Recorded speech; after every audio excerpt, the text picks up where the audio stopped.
الحمد لله رب العالمين والصلاة والسلام على أشرف الأنبياء والمرسلين نبينا محمد وعلى آله وصحبه أجمعين وعلى من تبعهم بإحسان إلى يوم الدين أما بعد. محترم بھائیوں، پچھلے درس میں نبی کریم صلی اللہ علیہ وسلم کے دعوت کا جو پہلا مرحلہ رہا دعوت سریہ، اس پر گفتگو ہوئی، جس میں نبی کریم صلی اللہ علیہ وسلم نے اپنی دعوت کو کھل کر کے لوگوں کے سامنے عام مجموعے میں ذکر نہیں کیا. اور جیسے میں نے ذکر کیا کہ یہ عرصہ 3 یا 4 سال تک رہا. پھر اس کے بعد اللہ تبارک و تعالیٰ نے قرآن مجید میں آیت نازل فرمائی وَأَنذِرْ عَشِيرَتَكَ الْأَقْرَبِينَ، کہ اللہ کے نبی صلی اللہ علیہ وسلم آپ اپنے قریبی رشتہ داریوں کو، اپنے خویش و اقارب کو اللہ سے ڈرائیے. اور ایک دوسری آیت ہے فَاصْدَعْ بِمَا تُؤْمَرُ وَأَعْرِضْ عَنِ الْمُشْرِكِينَ، کہ جو اللہ تبارک و تعالیٰ نے آپ کو حکم دیا ہے اسے کھول کر لوگوں کے سامنے بیان کر دیجئے اور مشرکوں سے اعراض کر دیجئے. اس آیت میں اللہ تبارک و تعالیٰ نے پیغام دے دیا کہ دعوت اب کھل کر کے ہوگی اور جہراً ہوگی، اور اس کی شروعات رشتہ داروں سے ہوگی.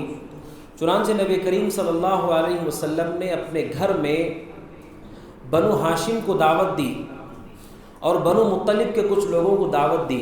آپ نے کھانا بنوایا جس میں بکری کا گوشت تھا.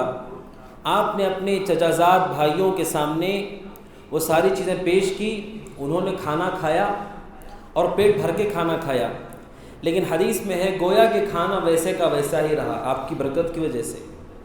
پھر اللہ کے نبی صلی اللہ علیہ وسلم ان کے سامنے دودھ کو پیش کیا، یہاں تک کہ ان سب نے دودھ پی لیا. اس کے باوجود بھی ایسے ہی تھا گویا کہ دودھ ویسے کا ویسا پیالہ میں باقی ہو آپ کی برکت کی وجہ سے.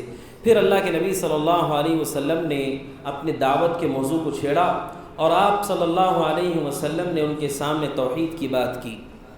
لیکن آپ کی مخالفت میں سب سے پہلے بولنے والا شخص آپ ہی کا چچا ابو لہب تھا.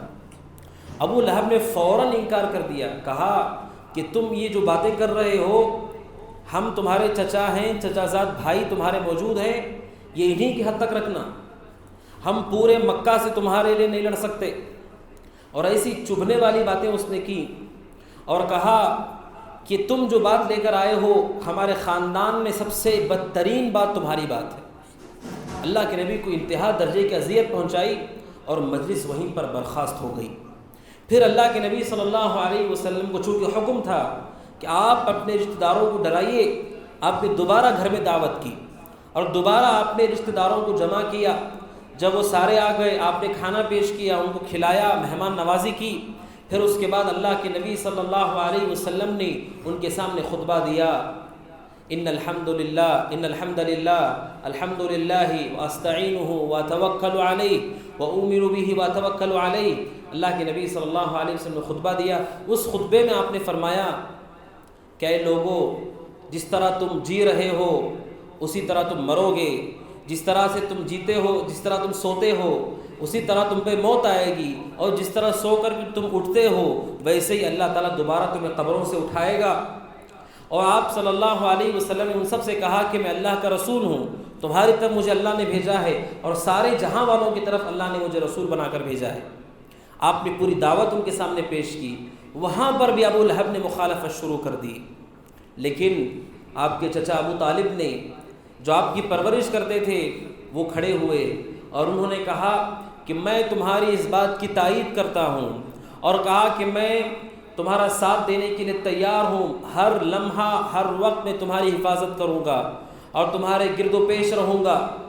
لیکن ابو طالب نے آخر میں کہا جہاں تک میرے دل کی بات ہے، میرا دل ابھی بھی میرے باپ داداؤں کے دین ہی پر ہے، لیکن تمہاری مدد ضرور کروں گا. چنانچہ ابو طالب کی حمایت حاصل ہو گئی اور ابو لہب نے وہاں پر بھی مخالفت کی اور مجلس برخاست ہو گئی. پھر اللہ کے نبی صلی اللہ علیہ وسلم، جیسا کہ مشہور حدیث بخاری میں، اللہ کے نبی صلی اللہ علیہ وسلم کوہ صفا پر چڑھے اور آپ نے وہاں پر چڑھ کر کے یا صباحہ کہہ کر کے پکارا. یا صباحہ کب کہتے تھے مشرکین؟ جب کوئی قبیلہ حملہ کر دے مکہ پر، کوئی فوج حملہ کر دے تو کوئی شخص اونچائی پہ چڑھتا تھا اور کہتا تھا یا صباحہ، اس کا مطلب بہت ہی بڑا معاملہ ہو چکا ہے۔ آپ بھی پہاڑی پر چڑھے اور آپ نے یا صباحا ندا لگائی، یہاں تک کہ سارے لوگ آنے لگے، جو نہیں آ سکتا اس نے کسی قاصد کو بھیج دیا۔ جب لوگ جمع ہو گئے تب اللہ کے نبی صلی اللہ علیہ وسلم سے وہ بات پوچھی جو مشہور ہے، کہا کہ اگر میں تم سے کہوں کہ اس پہاڑی کے پیچھے کوئی قافلہ ہے جو تم پہ حملہ کرنے والا ہے، کیا تم میری بات کی تصدیق کرو گے؟ تو انہوں نے کہا ما جربنا علیک کذبا، کبھی ہم نے آپ کو جھوٹ بولتے ہوئے نہیں دیکھا ہے۔ پھر اللہ کے نبی صلی اللہ علیہ وسلم نے فرمایا فإنما أنا النذير العريان، میں کھلے طور پر تمہیں اللہ سے ڈراتا ہوں اور ایک عذاب سے ڈراتا ہوں جو تمہیں لاحق ہو سکتا ہے۔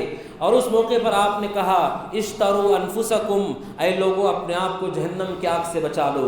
قریش کو آپ نے پکارا، بنو عبد مناف کو آپ نے پکارا، حتیٰ کہ آپ نے خاص رشتہ داروں کو پکارا، آپ نے عباس بن عبد المطلب کو پکارا، آپ نے صفیہ کو پکارا، یا صفیہ عمت رسول اللہ، اے صفیہ جو رسول اللہ کی پھوپھی ہے، آپ نے ان سب کو پکارا اور آپ نے کہا اپنے آپ کو جہنم سے چھڑا لو۔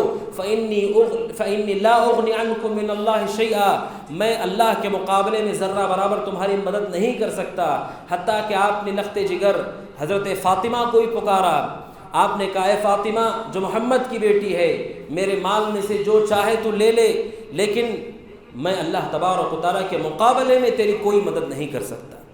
آپ نے پہاڑ پر کھڑے ہو کر کے سارے رشتہ داروں کو جمع کر دیا اور آپ نے سب کے سامنے کھل کر کے دعوت توحید کو بیان کر دیا کہ حقیقت میں ایک اللہ ہے جس کی عبادت ہونی چاہیے اور ایک اللہ ہے جس کے عذاب سے ہمیں ڈرنا چاہیے، جس کا ہمیں خوف کرنا چاہیے۔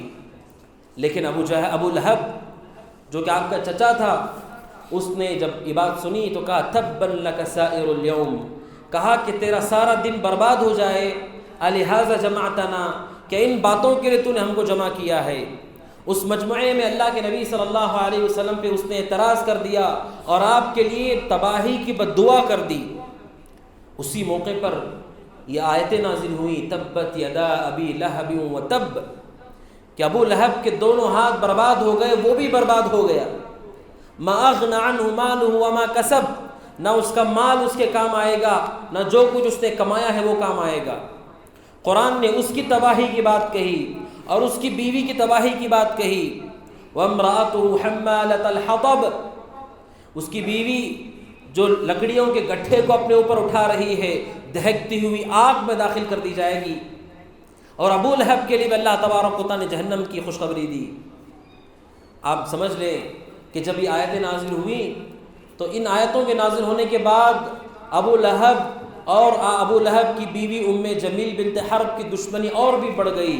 اور یہ آیتیں، ان آیتوں میں آپ اندازہ کیجئے سبحان اللہ، اللہ تبارک و تعالیٰ کا علم کہ اللہ تبارک و تعالیٰ جانتا ہے کہ ابو لہب کبھی ایمان میں داخل نہیں ہوگا، وہ زندہ ہے، موجود ہے، ابھی دعوت کی شروعات ہوئی ہے، لیکن قرآن نے کہا کہ سیصلی نارا ذات لہب، شولوں والی آگ میں اللہ ابو لہب کو داخل کرے گا اور اس کی بیوی بھی داخل ہوگی، یعنی ان پہ فیصلہ ہو چکا ہے، کبھی یہ ایمان میں نہیں لائیں گے۔ یہ قرآن کا معجزہ ہے کہ اللہ تعالیٰ نے اس میں ہونے والے واقعات کو بھی ذکر کیا ہے۔ ابو لہب کو توفیق نہیں ہوئی ایمان کی۔ جب یہ صورت نازل ہوئی، ام جمیل بنت حرب جو ابو لہب کی بیوی تھی بہت غضبناک ہوئی اور اللہ کے نبی کی تلاش میں نکلی، آپ کو اذیت دیتی تھی۔ وامرأتہ حمالۃ الحطب کی تفسیر میں علماء نے ذکر کیا ہے، لکڑیاں اٹھانے والی، یہ رات میں اللہ کے نبی کے گھر کے سامنے کانٹے لا کر کے ڈال دیتی تھی تاکہ آپ کو بھی چپ جائیں، آپ کے بچوں کو بھی چپ جائیں۔ انتہائی بد زبان اور بد کردار عورت تھی، دونوں کے دونوں، شوہر اور بیوی، دونوں کے لیے قرآن نے وعید سنائی ہے۔ جب ام جمیل نے سنا کہ تبت یدا یہ آیتیں نازل ہوئی ہیں، آپ کو ڈھونڈنے لگی، ہاتھ میں پتھر لے کر آپ کے چہرے پر مارنے کے لیے، یہاں تک کہ ابو بکر صدیق رضی اللہ عنہ کے قریب آنے لگی۔ اللہ کے نبی ابو بکر صدیق کے پاس ہی بیٹھے ہوئے تھے۔ ابو بکر صدیق رضی اللہ عنہ پریشان ہو گئے۔ ام جمیل بد زبان عورت، بد کردار عورت، اور ہاتھ میں اس کے پتھر بھی ہیں۔ ابو بکر رضی اللہ عنہ پریشان ہو گئے۔ اللہ کے نبی صلی اللہ علیہ وسلم نے ابو بکر سے کہا کہ پریشان مت ہو، وہ مجھے نہیں دیکھ سکتی، وہ مجھے نہیں دیکھ سکتی۔ اور ہوا ایسے کہ جب ام جمیل ابو بکر صدیق رضی اللہ عنہ کے پاس پہنچی، اس نے اللہ کے نبی کو نہیں دیکھا، اللہ تعالیٰ نے اس کی نگاہوں کو اچک لیا، آپ سامنے ہوتے ہوئے وہ نہیں دیکھ سکی۔ اور اللہ کے نبی اس موقع پہ یہ پڑھ رہے تھے وَإِذَا قَرَأْتَ الْقُرْآنَ جَعَلْنَا بَيْنَكَ وَبَيْنَ الَّذِينَ لَا يُؤْمِنُونَ بِالْآخِرَةِ حِجَابًا مَسْتُورًا، جب آپ قرآن پڑھتے ہیں ہم آپ کے اور کفار کے درمیان حجاب ڈال دیتے ہیں۔ آپ یہ آیت پڑھ رہے تھے، جمیل پہنچی، ابو بکر سے گفتگو کی، کہا تو محمد نے ہمارے بارے میں بہت بری باتیں کہیں۔ ابو بکر صدیق نے کہا ایسی کوئی بات نہیں ہے، تو جمیل آپ کی برائی کرتے ہوئے واپس چلی گئی، لیکن وہ آپ کو دیکھ نہیں سکی۔ اللہ کے نبی صلی اللہ علیہ وسلم نے اپنی دعوت کی کھل کر کے لوگوں کے سامنے تشریح شروع کر دی۔ اس موقع پر مشرکین مکہ کو اس کی اطلاع ہو گئی، نہ صرف کہ قریش، آپ کے خاندان والے، چونکہ کوہ صفا پر آپ نے باتیں کہی تھیں، پورے مکہ میں یہ بات پھیل گئی اور لوگوں کے اندر یہ بات عام ہو گئی کہ ایک شخص ظاہر ہوا ہے جو کہتا ہے کہ وہ نبی ہے اور وہ آنے والی قیامت سے لوگوں کو ڈراتا ہے اور لوگوں کو ایک اللہ کے علاوہ ہر ایک کی عبادت سے روکتا ہے۔ مشرکین نے جو بعد میں کیا سو کیا۔ ابتدا میں قریش کا ایک وفد تشکیل پایا اور اس وفد نے ابو طالب سے ملاقات کی۔ اس میں کون لوگ تھے؟ ابو جہل تھا، ابو سفیان تھے، عاص بن وائل تھے۔ یہ لوگ ابو طالب کے پاس جمع ہوئے اور ان کو معلوم تھا کہ ابو طالب نے کہا ہے کہ ہر لمحے میں اپنے بھتیجے کو پناہ دوں گا اگرچہ کہ اس کا دین میں نے قبول نہیں کیا ہے۔ وہ لوگ پہنچے، آ کر کے کہا ابو طالب ہماری دو پیشکش ہے، دو میں سے ایک قبول کر لو، یا تو تمہارے بھتیجے کو اس کام سے روک دو، وہ ہمارے معبودوں کو برا کہتا ہے، جبکہ آپ نے کسی معبود کو برا نہیں کہا تھا۔ اللہ کی توحید بیان کی جاتی تھی تو اس میں خود بخود ان کے بتوں کی توہین ہوتی ہے۔ کہا کہ تمہارے بھتیجے نے ہمارے بتوں کی توہین کی، ہمارے درمیان تفرقہ ڈالا ہے، یا تو تم اسے روک دو یا پھر تم اس کے اور ہمارے درمیان سے ہٹ جاؤ، ہمیں جو کرنا ہے ہم کریں گے۔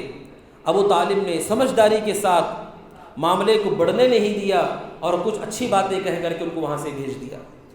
اللہ کے نبی صلی اللہ علیہ وسلم نے اپنی دعوت کو جاری رکھا۔ جب آپ کی دعوت زور و شور سے چل رہی تھی، ایسا نہیں ہے کہ جو لوگ کفر کے سرغنے ہیں ان تک دعوت نہ پہنچی ہو، دعوت پہنچی، وضاحتیں پہنچی، لیکن انہوں نے کفر کی وجہ سے، عناد کی وجہ سے اور اپنے نفس کو نہ کچلنے کی وجہ سے اس دعوت کا انکار کر دیا۔ ولید بن مغیرہ جو کہ بنو مخزوم کا سردار تھا، خالد بن ولید کے والد، یہ ولید بن مغیرہ بہت بڑا شخص تھا اور اس کو وحید کہا جاتا تھا۔ عرب میں ایسا کوئی شخص تھا ہی نہیں، اپنی ذہانت میں، فطانت میں، سیاست میں اور قوت میں اکیلا منفرد شخص تھا، اسے وحید کہا جاتا تھا۔ ولید بن مغیرہ اللہ کے نبی صلی اللہ علیہ وسلم کے پاس آیا۔ جب پاس آیا آپ نے اسے کچھ بحث نہیں کی، لڑائی نہیں کی، بس آپ نے کچھ قرآن کی آیتیں پڑھ کر کے سنا دیں، اور جب اس نے آیتیں سن لیں وہ شخص، اس کا دل پگھل گیا، اس کا دل نرم ہو گیا، یہاں تک کہ لوگوں میں باتیں پھیلنے لگی کہ ولید بن مغیرہ جیسا شخص محمد کی باتوں میں آ چکا ہے۔ اس موقع پہ ابو جہل جو اس امت کا فرعون ہے اور اس نے ہر موقع پر آپ کی دعوت کو روکنے کی کوشش کی، ولید بن مغیرہ کے پاس پہنچا، کہا کہ ہماری قوم کے لوگ تیرے لیے مال جمع کر رہے ہیں۔ ولید بن مغیرہ نے کہا میرے پاس تو بہت مال ہے، میں کیا کروں گا مال کا؟ کہا کہ تمہارے بارے میں سنا گیا ہے کہ تم محمد کے پاس جاتے ہو، لہذا ہم تمہارے لیے مال جمع کر رہے ہیں، گویا کہ اس کی توہین کر رہے ہیں، اس کی بے عزتی ہو رہی لوگوں میں۔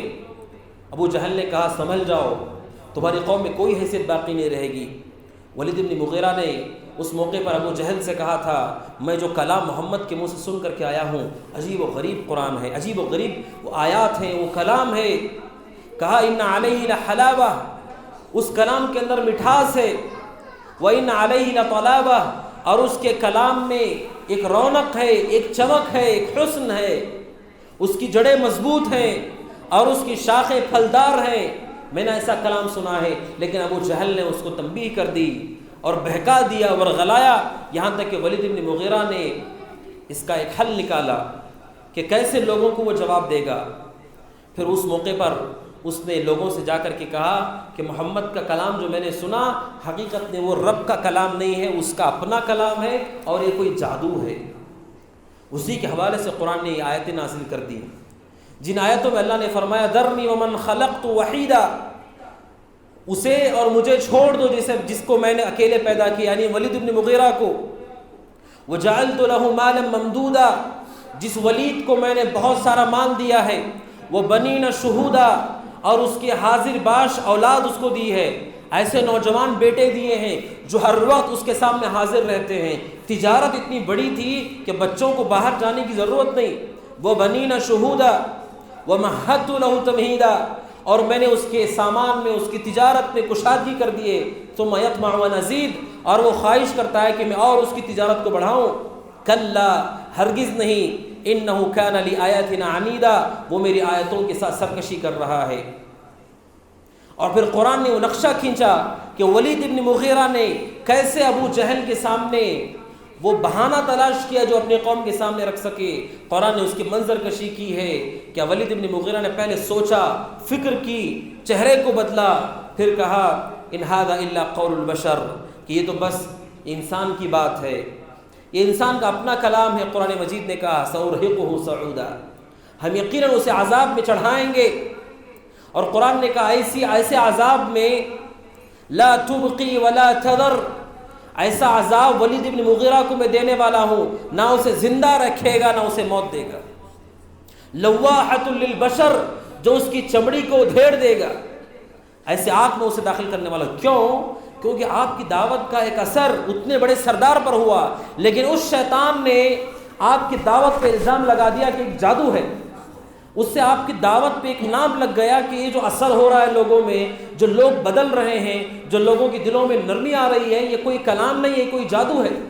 اتنا بڑا مکر اس نے کیا ولید بن مغیرہ نے، اور آپ کی دعوت کو بدنام کرنے کی کوشش کی۔ قرآن نے اس کے حوالے سے سورہ مدثر میں اس قدر سخت آیت نازل فرمائی جس میں ولید بن مغیرہ کے انجام کو اللہ تبارک و تعالی نے ذکر کیا ہے۔ اللہ کے نبی صلی اللہ علیہ وسلم کو اذیت ہوئی، تکلیف ہوئی کہ کیسے لوگ ایک دوسرے کو دعوت کے حوالے سے روک رہے ہیں، ایمان میں آنے سے روک رہے ہیں، لیکن آپ نے دعوت کے سلسلے کو جاری رکھا۔ آپ کی اذیت اس وقت بڑھ گئی جب حج کا موسم آیا، اور حج کے موسم میں لوگ دنیا کے کونے کونے سے بیت اللہ آیا کرتے تھے، اگرچہ کہ ان کے اندر شرک تھا، کفر تھا، لیکن وہ حج بھی جانتے تھے، عمرہ بھی جانتے تھے، طواف بھی جانتے تھے، صفا مروہ کی سعی بھی جانتے تھے، ان کو اس کا علم تھا۔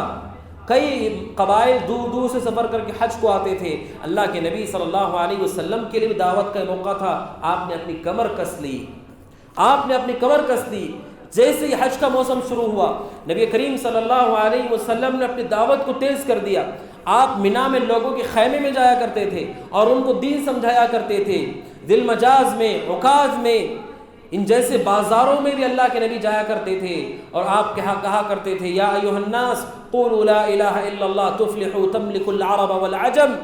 آپ کہتے تھے اے لوگوں کہو اللہ کے علاوہ کوئی معبود برحق نہیں ہے، اس پر رک جاؤ، اگر ایسا کرو گے اللہ عرب و عجم کا مالک بنائے گا، اور اللہ تبارک و تعالیٰ تمہیں کل کے دن کامیاب کرے گا۔ آپ کی دعوت توحید کھل کر کے آپ بیان کر رہے تھے۔ کیوں؟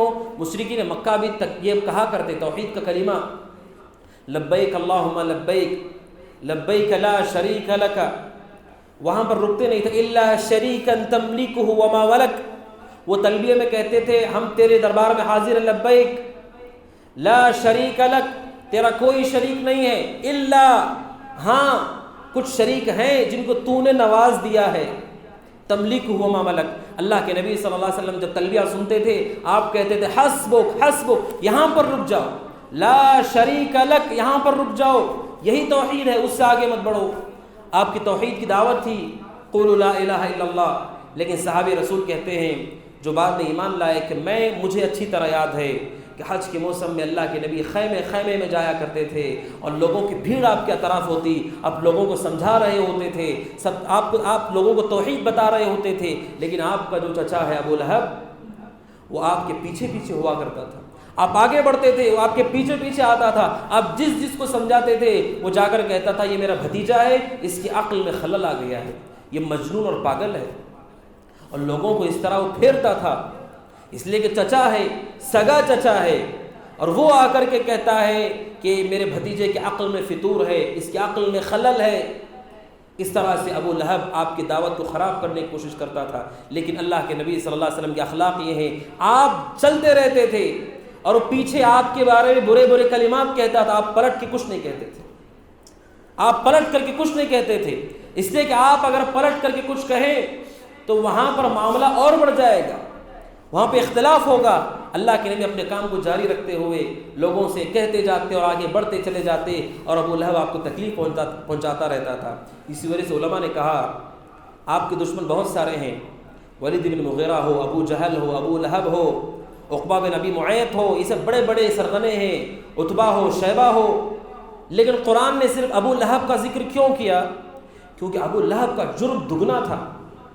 ایک یہ کہ اسے دعوت توحید پہنچائی گئی، اس نے انکار کر دیا، اور دوسرا یہ کہ اس کی رشتہ داری تھی، اور عرب کا معاملہ یہ تھا کہ عرب میں کسی کی حکومت نہیں تھی، خاندان والے ہی ایک دوسرے کے معاملات کو طے کرتے تھے، کوئی مشکل ہو گئی پورا خاندان جمع ہوتا اور اس مشکل کا مقابلہ کرتا تھا۔ لیکن ابو جہل نے وہاں پر آپ کو دھوکہ دیا جہاں پر آپ کو ضرورت تھی کہ آپ کی تائید کی جائے، صرف ابو طالب کھڑے ہوئے، اس نے تائید کرنے کی بجائے آپ کے خاندان کا ہوتے ہوئے، سگا چچا ہوتے ہوئے، اس نے آپ کی مخالفت، نہ صرف مخالفت کی بلکہ آپ کی دعوت کے پیچھے پڑ گیا اور آپ کو تکلیف پہنچانے کی اس نے عزم کر لیا اور آپ کو تکلیف پہنچانے لگا۔ اس لیے قرآن نے اس کے حوالے سے مذمت میں آیتیں نازل کر دیں، اس لیے کہ مشرکین تو ایسے لوگ تھے کہ ان کے یہاں جتنی بھی برائیاں ہوتی ہوں لیکن ان کے یہاں رشتہ داری کا بڑا اہم تصور تھا۔ اللہ کے نبی نے حالانکہ پوری وضاحت کے ساتھ آپ نے قریش کے لوگوں کو کہا انی لکم الرائد، انی لکم الرائد، رائد کسے کہتے ہیں؟ کہ لوگ جب سفر پہ نکلتے ہیں، صحراؤں میں پانی اور کھانے کی تنگی ہوتی ہے اور لوگوں کو ضرورت ہوتی ہے پانی کی، کسی ٹھکانے کی، تو اپنی کسی آدمی کو آگے بھیجتے ہیں، کچھ لوگوں کو آگے بھیجتے ہیں، جاؤ تلاش کرو، کہیں پینے کی کوئی چیز ہو، آرام کرنے کی کوئی جگہ ہو تو بتاؤ۔ آپ نے فرمایا کہ وہ شخص جس کو قوم کے لوگ بھیجتے ہیں وہ کبھی جھوٹ نہیں بولتا ہے، وہ تلاش کرے گا اور اگر اسے وہ جگہ مل جائے گی وہ آ کر کے بتائے گا، اس لیے کہ وہ ایسا موقع ہے کہ وہاں پہ جھوٹ نہیں بولا جا سکتا صحراؤں میں۔ آپ نے فرمایا کہ میں بھی رائد ہوں، میں تمہیں کیوں دھوکہ دوں گا، میں کیوں تم سے جھوٹ کہوں گا جبکہ تم خود کہتے ہو کہ میں نے کبھی جھوٹ نہیں بولا۔ اللہ کے نبی صلی اللہ علیہ وسلم نے فرمایا میں بھی رائد ہوں، میں جانتا ہوں آگے انجام کیا ہونے والا ہے، لہذا میں تمہیں پہلے ہی خبردار کر رہا ہوں۔ یہ اللہ کے نبی صلی اللہ علیہ وسلم کی دعوت تھی۔ آپ نے موسم حج میں جب دعوت کا کام کیا تو اس میں سبحان اللہ اس کے برکات یہ ظاہر ہوئے کہ دنیا کے مختلف علاقوں میں یہ بات پہنچ گئی کہ ایک شخص مکہ میں ظاہر ہوا ہے جس کا دعویٰ ہے کہ وہ نبی ہے۔ اس طرح سے اللہ کے نبی صلی اللہ علیہ وسلم کی دعوت آپ کے شہر سے نکل کر کے مختلف جگہ پر پھیل گئی۔ اسی اثنا میں اللہ کے نبی صلی اللہ علیہ وسلم کے ساتھ یہ واقعہ پیش آیا کہ آپ مشرکین کے بڑے سرداروں کو دین سمجھا رہے تھے۔ اسی اثنا میں عبداللہ بن ام مکتوم رضی اللہ عنہ اللہ کے نبی کے پاس آ گئے، اندھے نابینا صحابی ہیں، آنکھوں کو نظر نہیں آتا تھا، اللہ کے نبی صلی اللہ علیہ وسلم کے پاس آ گئے اور اس موقع پر اللہ کے نبی صلی اللہ علیہ وسلم عتبہ، شیبہ، ولید بن مغیرہ جیسے لوگوں کو، سرداروں کو آپ دین سمجھا رہے تھے۔ وہ نابینا ہے، وہ دیکھ نہیں سکتے، ان کو نہیں معلوم کہ کیا ہو رہا ہے، وہ آپ سے کسی آیت کا مطلب پوچھنے کے لیے آئے، وہ پہلے ہی ایمان میں داخل ہو چکے تھے، نابینا صحابی۔ جیسے آپ کے پاس آئے، آپ کی خواہش یہ تھی کہ بڑے بڑے سردار دین میں داخل ہو جائیں گے تو دین کے پہنچانے میں بڑی قوت ہوگی، بہت اچھے ڈھنگ سے دین پہنچا سکتے ہیں۔ جب وہ نابینا صحابی آپ کے پاس آئے تو اللہ کے نبی صلی اللہ علیہ وسلم کو بات تھوڑی سی بات گراں گزری اور آپ نے تھوڑا سا اعراض کر لیا اور ان کو توجہ دی۔ جو مشرکین وہاں بیٹھے ہوئے تھے، عبداللہ بن ام مکتوم کو آپ نے توجہ نہیں دی اور آپ کی نیت سوائے خیر کے کچھ نہیں ہے، لیکن اللہ کو یہ انداز پسند نہیں آیا۔ سورہ عبس میں اللہ نے آیت نازل کر دی، عبس وتولی، کہ چہرے میں بل پڑ گئے اور منہ پھیر لیا، ان جاءہ الاعمی، کہ کوئی اندھا آ گیا ہے، وما یدریک لعلہ یزکیٰ، آپ کو کیا پتا شاید کہ وہ نصیحت پا جائے، شاید کہ وہ پاک ہو جائے، شاید کہ وہ نفس کا تزکیہ کر لے۔ اللہ کے نبی سے کہا گیا کہ جو آپ کے پاس تیزی سے چلتے ہوئے آ رہا ہے اسے آپ نہیں دیکھ رہے ہیں، اور جو اعراض کر رہے ہیں آپ انہیں توجہ دے رہے ہیں۔ قرآن مجید نے کہا آپ کی ذمہ داری ہے کہ آپ پہنچا دیجیے۔ اللہ کے نبی صلی اللہ علیہ وسلم کو بتایا گیا کہ آپ کا کام پہنچا دینا ہے۔ ایک شخص جو سیکھنے کے لیے آ رہا ہے آپ اس سے اعراض کر رہے ہیں، جو ٹھیک سے سن بھی نہیں رہے ہیں، گھمنڈ سے چور ہیں آپ کے سامنے، گویا کہ سن کر آپ پہ احسان کر رہے ہیں، آپ انہیں توجہ دے رہے ہیں۔ تو اللہ کے نبی صلی اللہ علیہ وسلم کو نصیحت کی گئی، لیکن سبحان اللہ، اللہ تبارک و تعالیٰ نے بھی نبی کریم صلی اللہ علیہ وسلم کے حوالے سے جو جملے بیان کیے ہیں ان جملوں پہ غور کیجیے۔ اللہ نے یہ نہیں کہا عبستا کہ آپ نے چہرے پہ تیوری چڑھائی ہے، آپ نے منہ پھیر لیا ہے، آپ کا ذکر ہی نہیں کیا، صرف کہا کہ چہرے پہ تیوری چڑھ گئی، چہرے پہ بل آ گئے اور چہرہ پھیر لیا۔ کس نے پھیرا؟ نہ آپ کا ذکر، نہ آپ کا کوئی تذکرہ، کچھ نہیں۔ یہ ادب ہے، اللہ کے نبی کو سکھایا گیا، لیکن آپ کے مقام کا اور آپ کے مرتبے کو اللہ تبارک و تعالیٰ نے آپ کی شان کو بلند کیا، اللہ نے وہاں پر آپ کا نام نہیں ذکر کیا۔ پھر بعد میں اللہ نے کہا وما یدریکا، آپ کو کیا پتا شاید کہ وہ اپنے نفس کا تزکیہ کر لے، وہاں پر آپ کو خطاب کیا گیا۔ تو یہ اللہ کے نبی صلی اللہ علیہ وسلم کے ساتھ معاملہ پیش آیا کہ اللہ کے نبی صلی اللہ علیہ وسلم کو یہ تربیت دے دی گئی کہ آپ کو بس دعوت جاری رکھنی ہے، ہدایت دینا اللہ کے ذمے ہے، آپ پہنچاتے چلے جائیے۔ فقیر اور امیر تفریق مت کیجیے، مالدار اور غریب تفریق مت کیجیے، آپ دین کو پہنچاتے چلے جائیے۔ نبی کریم صلی اللہ علیہ وسلم نے اسی سلسلے کو جاری رکھا۔ یہ جو دعوت جہریہ ہے، اس دعوت جہریہ میں جو پہلا سبق ہے سیکھنے کا وہ یہ ہے کہ ہماری دعوت کی بنیاد توحید ہونی چاہیے۔ ہماری دعوت کی بنیاد توحید ہو۔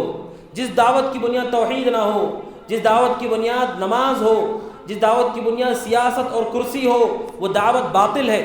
دعوت کی بنیاد لا الہ الا اللہ ہو، وہی دعوت کامیاب ہوگی۔ اسی دعوت کو اللہ تبارک و تعالیٰ مبارک بنائے گا جس میں توحید ہو۔ اصل یہ ہے کہ لوگوں کو اللہ کی عبادت کی طرف لایا جائے، یہ بنیاد ہونی چاہیے۔ اچھے اخلاق، اچھا کردار، نمازیں، تلاوت، اذکار یا اعمال صالحہ ہیں، لیکن بنیاد اللہ کی توحید ہونی چاہیے۔ آج دنیا میں جس قدر دعوتیں اٹھیں قیامت تک کے لیے، وہی دعوت اللہ کے پاس قابل قبول ہے، مبارک ہے، اور وہ دعوت جس میں توحید ہو۔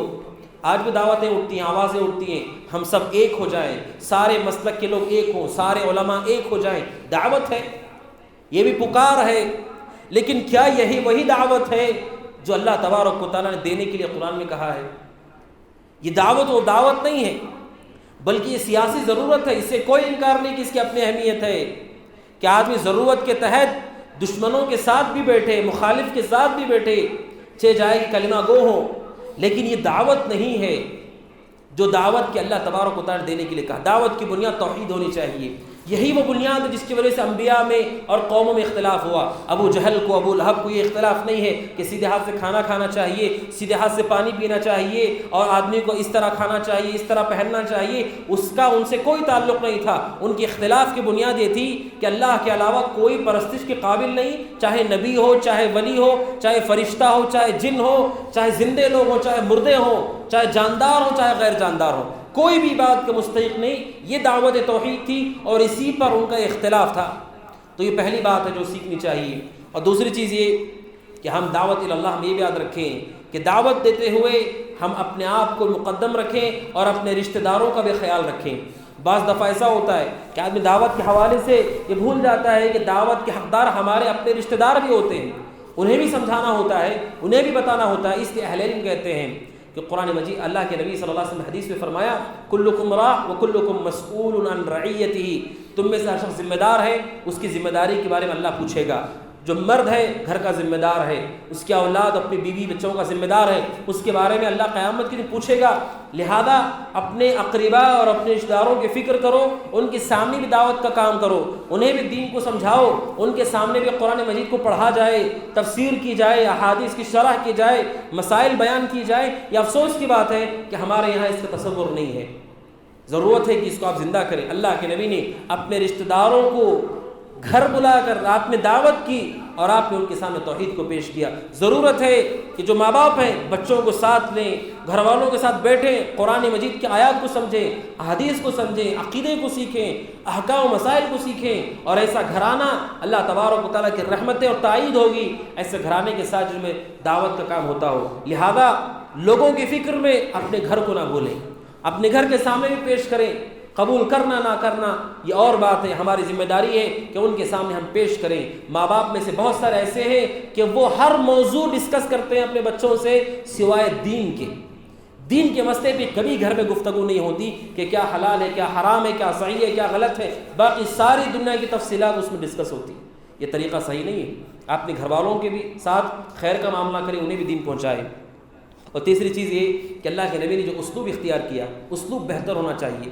دعوت اللہ کے راستے میں ہمارے بولنے کا ڈھنگ ہونا چاہیے, بولنے کا اچھا انداز ہونا چاہیے. ہم یہ نہ سوچیں کہ ہم کسی پر حکومت کر رہے ہیں, کسی کو ہم مغلوب کر رہے ہیں. کوئی ایسے دعوت دیتے ہیں گویا کہ اس کو ہرانا چاہتے ہیں, سامنے والا بس ہمارا جواب نہ دے سکے. یہ اللہ کی طرف دعوت نہیں ہے, یہ نفس کی طرف دعوت ہے. آپ یہ ثابت کر رہے ہیں کہ آپ کے پاس ایسی عقل ہے کہ سامنے والے کے پاس ایسی عقل نہیں ہے. اس کا کوئی اجر اللہ کے پاس نہیں ملے گا. امام شافعی کہتے ہیں, بعض دوسرے سلف کہتے ہیں کہ جب ہم کسی آدمی سے دینی مسئلے میں گفتگو کرتے ہیں, میری نیت ہوتی ہے کہ جو حق بات ہے اللہ اس کی زبان سے ظاہر کر دے, جو حق بات ہے اللہ اس کی زبان سے ظاہر کر دے اور میں اسے قبول کر لوں, تاکہ اس کا اپنا احترام رہ جائے. اس لیے کہ جو سنانے والا ہے وہ سننے والے پہ غالب بنا جاتا ہے. وہ سلف کہتے ہیں کہ ہماری خواہش ہوتی ہے حق بات سامنے والے کی زبان سے اللہ ظاہر کرے.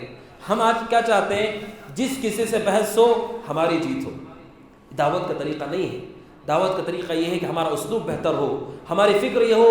اللہ کے نبی نے جب کہا اشتروا انفسکم, اے لوگوں اپنے آپ کو جہنم سے آزاد کر لو, آپ کے اسلوب سے پتہ چلتا ہے آپ کو دنیا کی حرص نہیں ہے, آپ کو مال کی حرص نہیں, آپ کی حرص یہ ہے کہ لوگ جہنم سے آزاد ہو جائیں اور جنت چلے جائیں. یہ آپ کا نبوی اسلوب ہے. اور آخری بات یہ ہے کہ دعوت اللہ کے حوالے سے ایک بات یہ بھی ہے کہ دعوت اللہ میں کس کو مقدم کیا جانا چاہیے. کیا صرف مسلمانوں کو دعوت دینی چاہیے یا غیر مسلموں کو دعوت دینی چاہیے؟ جو لوگ غیر مسلموں کو دعوت دیتے ہیں, بعض دعات ان کے ذہن میں یہ ہوتا ہے کہ ہم ایسی نیکی کر رہے ہیں کہ آج اس کی کرنے کی ضرورت ہے, باقی کوئی نہیں کر رہا ہے. اور جو اپنے درمیان کام کرتے ہیں کہ ان کو بسا اوقات یہ لگتا ہے کہ یہی اصل کام کرنے کی جگہ ہے. کون زیادہ مستحق ہے؟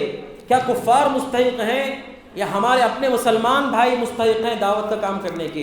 شرعی طور پر اللہ نے کوئی تفریق نہیں رکھی ہے کہ دعوت میں کس کو مقدم کیا جائے. مسلمان اگر کفر میں چلا گیا ہو وہ بھی اس بات کا حق رکھتا ہے کہ اسے دعوت دی جائے, اور جو اصلاً کافر ہو وہ بھی حق رکھتا ہے کہ اس کے سامنے دعوت دی جائے. اس تفریق کی کوئی دلیل نہیں ہے کہ ان کو پہلے رکھا جائے ان کو بعد میں رکھا جائے. جس تک دین صحیح نہ پہنچا ہو. آپ بتائیے, کوئی آدمی شرک کر رہا ہو, کلمہ اگر پڑھتا ہے تو وہ کیسے کامیاب ہوگا؟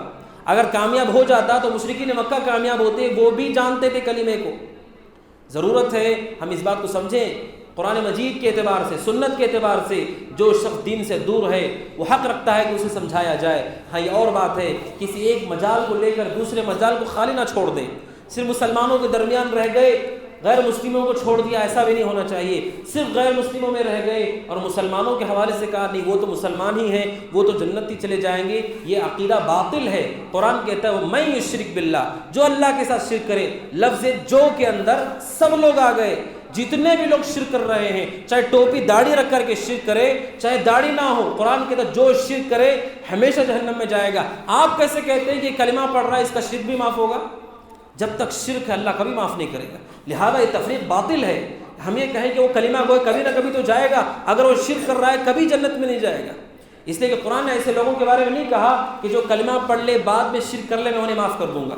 قرآن کہتا ہے جو شرک کرے جو کفر کرے اس پہ موت ہو جائے اللہ کبھی معاف نہیں کرے گا. لہذا اس تفریق کے پیچھے نہ جاتے ہوئے آدمی کو چاہیے, اللہ نے جس کو جو صلاحیت دی ہے, جو غیر مسلموں سے بات کرنے کی صلاحیت رکھتا ہو, اس کے پاس علم ہو, وہ بحث کرنے مناظرہ کرنے کا علم نہیں, کم از کم اتنا علم ہو کہ اچھے ڈھنگ سے دین سمجھا سکتا ہے, وہ ان کو دین سمجھائے. جو مسلمانوں کے درمیان کام کر سکتا ہے وہ مسلمانوں کے درمیان کام کرے. ہر آدمی اپنے اعتبار سے, اپنے علم اپنی صلاحیت کے اعتبار سے کام کرے.